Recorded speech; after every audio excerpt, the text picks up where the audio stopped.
Bandipur cable कारको IPO पर्नेहरूको लागि चाहिँ गुड न्युज आएको छ।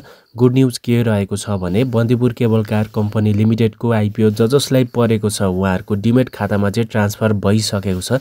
सो आज भर्खरै ट्रान्सफर भइसकेको। तपाईहरुले आफ्नो मेरो शेयरमा गएर पोर्टफोलियोमा गएर चेक गर्नु होला यस कम्पनीको शेयर ट्रान्सफर भएको छ कि छैन त कमेन्ट पनि गर्नु होला है तपाईहरुकोमा आएको छ कि छैन र कसलाई परेको छ त कमेन्ट गर्दै जानु होला। यस कम्पनीको शेयर डिमेटमा ट्रान्सफर त भइसक्यो। अब कारोबार सुरु हुनको लागि चाहिँ थप समय लाग्नेछ। अझै एक हप्ता जति टाइम लाग्नेछ कारोबार सुरु हुनको लागि चाहिँ। कारोबार हुनको लागि नेप्सेमा लिस्टिङ हुनुपर्ने हुन्छ। नेप्सेमा लिस्टिङ हुने प्रक्रिया अब सुरु हुनेछ र नेप्सेमा लिस्टिङ भएको भोलिपल्टदेखि चाहिँ कारोबार सुरु हुनेछ। लगभग अझै तपाईहरुलाई एक हप्ता डेढ हप्ता समय लाग्नेछ। र कारोबार सुरु हुँदाखेरि पहिलो कारोबार फर्स्ट ओपनिङ प्राइस रेन्ज चाहिँ कति रहेको छ त त्यो हेर्नको लागि कम्पनीको नेटवर्थ हेर्नुपर्ने हुन्छ।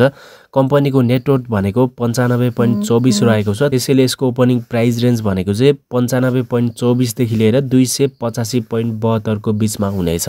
तर सबै आइपिओहरुको ओपनिङ भनेको म्याक्सिमम प्राइस पोइन्टबाट हुने गर्नेछ। त्यसैले यसको पनि 285 तिर नै ओपनिङ हुनेछ।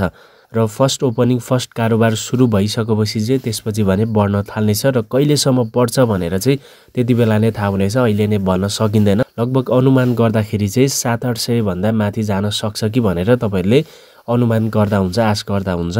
कारोबार सुरु भएपछि अब त्यसको बारेमा पनि म तपाईहरुलाई भिडियोहरु ल्याउँदै आउने छु र तपाईहरुलाई चाहिँ कति पुग्छ जस्तो लाग्छ त कमेन्ट गर्नु होला। र शेयर मार्केट सम्बन्धित आइपिओ सम्बन्धित भिडियोहरु अपडेटहरु हेर्नको लागि हामीलाई फलो सब्स्क्राइब गर्दै गर्नु होला।